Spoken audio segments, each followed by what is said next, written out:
The day I shut off an 18-hole golf course, I did it with one hand, a steel valve wrench, and less emotion than most people use ordering breakfast. And in under 11 minutes, a company that sold luxury desert living found out their whole green fantasy was being watered by a retired old man they thought wouldn't notice. I know that sounds like I'm trying to be a legend in my own story, but I'm really not that guy. I'm 70. My knees complain when the weather shifts, and for most of my life I was a civil engineer who could happily spend an afternoon arguing about drainage slope and compaction rates like it was playoff football. My name's Mark Halperin, and back in 2001 I bought 5 acres outside Mesa, Arizona. Not the polished postcard version, not the gated stucco kingdom, just a dusty, quiet patch where the sky is huge. The night still shows stars and silence actually means something. I paid cash after 30 years working municipal projects, saving bonuses, skipping the kind of vacations my wife Linda kept suggesting with that look that said, "We are not getting any younger, Mark." She was right, by the way, but I wanted land and I wanted independence. And out there, independence starts with water. So I drilled a private well 360 feet down. Cost me just under 30 grand, which felt insane at the time, but I remember standing there listening to that drill bite into the earth, steady and patient. And when the water finally came up clear and cold, man, it felt like striking gold. I filed the permit, logged everything, installed my own monitoring setup, because I'm that kind of person. If something runs under my property, I want to know what it's doing and why. That well fed our house, our little orchard, the mesquite trees, our whole life out there. My pump bill sat around $120–130 a month for years, predictable as sunrise. Simple life. Good life. Then the developers showed up. Around 2018, the old cattle land next to mine sold to a company called High Crest Development, and they came in hot, glossy renderings, drone videos, buzzwords, polished shoes, the whole performance. Sustainable desert living, eco-conscious luxury, panoramic fairways integrated with the natural terrain. They named it Red Horizon Estates, with an 18-hole championship golf course and custom homes starting around 800 grand. I'll be honest, part of me was impressed. Another part of me, the engineer part, looked at all that imported turf in Arizona and thought, you boys better have a serious water plan. At the first community meeting, I met their operations director, Bradley Knox. Sharp. Suit, polished, smile handshake like he'd practiced it in a mirror. He said, "We're excited to be your neighbors, Mr. Halpern. We believe in partnership." I told him, "Water's tight out here. Hope you planned for that." He smiled wider and said, "We've secured all required resources." That phrase stuck in my head, required resources. Sounded legal, sounded vague, sounded like something written by a man who bills by the hour. Construction was loud for a year, bulldozers at dawn, concrete trucks all day, landscapers forcing bright green turf into a desert that did not ask for it. Linda hated the noise. I told her progress always sounds ugly before it looks expensive. By spring of 2019, the course opened, and from my back porch I could see perfect green fairways curling around my fence line where coyotes used to run. Strange, sure, but not all bad. The road got paved, internet improved, property values went up. For 6 months it felt like maybe we'd lucked out. Then my electric bill came in at $812. I sat at the kitchen table staring at it like maybe I'd read it upside down. Linda leaned over my shoulder and said, "That can't be right." Next month it was over $900. At that point I wasn't confused, I was concerned. Pumps don't just decide to use 4 times the power for fun. They work harder when they move more water. That's it. I went out to the well house with my toolbox, checked the motor amperage pressure switch, listened to the pump. Smooth. Healthy. No grinding. No whining. No drama. Which was almost worse because it meant the system wasn't failing. It was being used. I pulled my logbooks, yes plural and yes handwritten, because old habits die hard, and compared my historic pump cycles to current behavior. The pump was cycling nearly double, especially overnight. Linda asked what I was already thinking. Could the golf course be drawing down the aquifer? Possible, sure, but that wouldn't explain why my pump itself was running harder. So I installed a digital flow meter inline. Scraped up my knuckles all weekend, got it calibrated, and within 48 hours the numbers were plain as day. My well was feeding way more than our house and orchard. Way more. That's when I started walking the perimeter. Slow, methodical, early morning coffee in hand, following every visible line, box, trench, and patch of disturbed soil like I was reading a bad lie in broad daylight. Along the east fence, there's a gravel-covered access trench over part of my underground line. One morning just after sunrise, while the golf course sprinklers were hissing in the cool air, I noticed the gravel looked different near the fence, raked back too neatly. I crouched down, brushed it aside, and there it was, a clean splice. 2-inch PVC tied directly into my supply pipe, pressure-sealed fresh work professionally done. For a second, my brain just refused to accept what my eyes were seeing. Then it hit me. All at once, they weren't just competing for water, they had physically tied into my well, on my land, into my system, buried under my gravel like I'd never notice.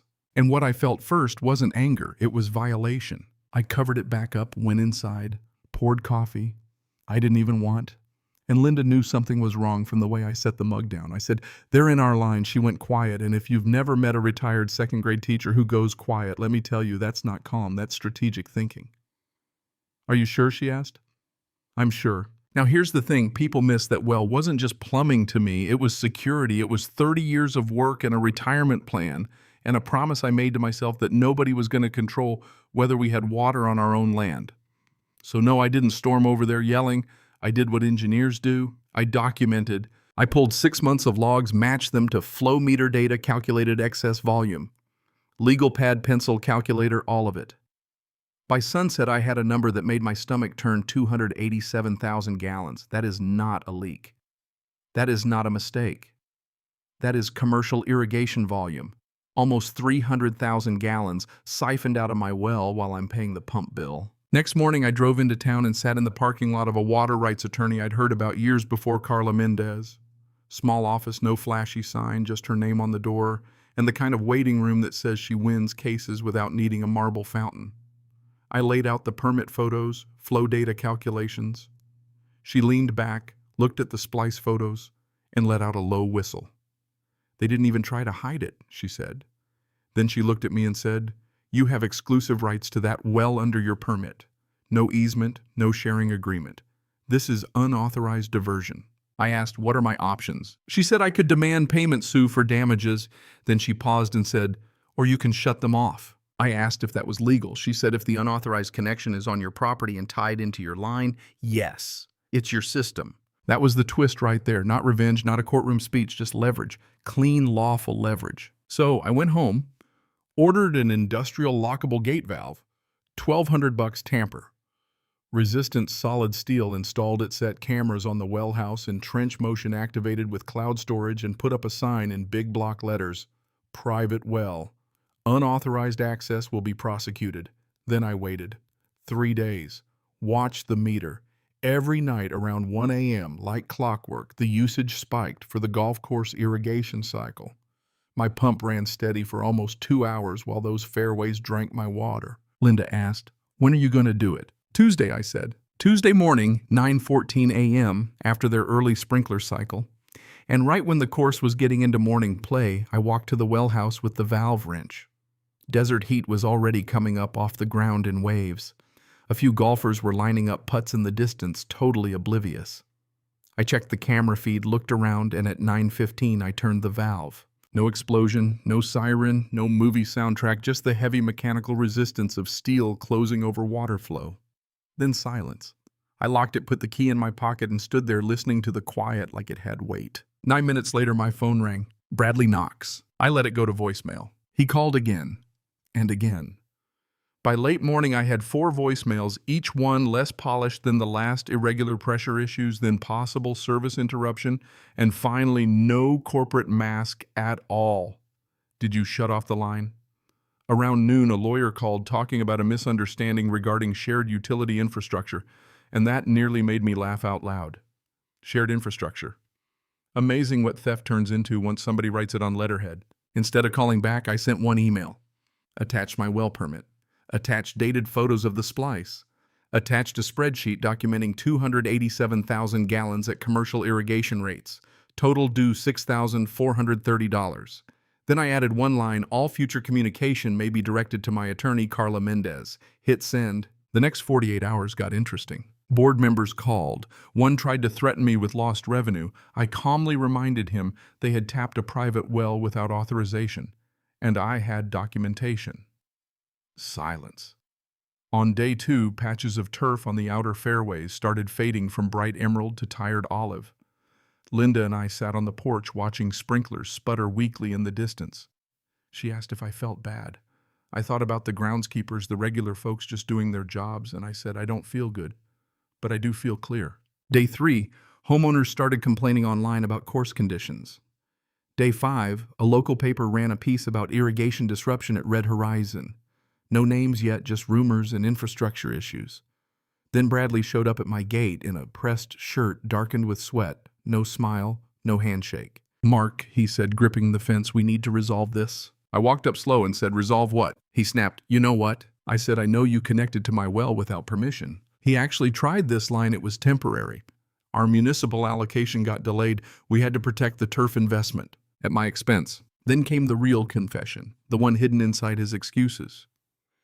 We intended to formalize an agreement. I looked at him and said, you intended to ask later. He didn't deny it. Behind him I could see the first brittle patches of dead grass showing through the green. Arizona sun does not forgive bad planning. He lowered his voice and said, this is hurting property values. There it was. Not legality, not ethics, property values. He asked me what I wanted, and I let that sit for a second because I wanted him to feel what uncertainty tastes like. Then I said I wanted in writing, a formal lease, 10 years, commercial rate, automatic payment, late penalties, water testing covered by you, liability policy listing me, county recordation. He said it was excessive. I told him no, what you did was excessive. He offered me a quick check for past usage, wanted to call it even. I almost smiled. You don't get to quietly steal from me for 6 months and then define what even means because the grass is turning brown. This wasn't about squeezing them. It was about resetting balance with paper, not promises. With Carla's help, I drafted the agreement that night, 10-year water access contract, $200 a month, due on the first 5-day grace period, then valve closes and a $1,500 reconnection fee applies. Quarterly water quality testing at their expense. $50,000 liability policy with me named additional insured, recorded with the county. Clean, professional, no room for misunderstanding. They signed on day 11. Bradley came alone, tired and sunburned, looking like a man who'd spent a week explaining dead fairways to angry investors. We sat at my kitchen table while Linda made coffee in the next room. He flipped through the pages and said, you realize this sets a precedent. I shrugged and said, so does theft. He signed. The first automatic payment hit right on time the next month, 12:03 in the morning. My bank notification woke me up, and yes, I checked it immediately because I'm still me. Later that morning, I walked to the well house, unlocked the valve, and turned it open slowly. Water flowed again, steady, controlled, not stolen anymore. Rented. They tried to revive the course. Some fairways recovered, some had to be resodded. The story got around. Some residents waved when they drove by. One guy stopped and said, good for you. They've been pushing folks around since they broke ground. Others were mad, called me a saboteur, said I should have handled it privately. That one always gets me. They did handle it privately with a shovel, a splice, and 6 months of theft. Bradley was gone by year's end. Organizational restructuring officially. Sure.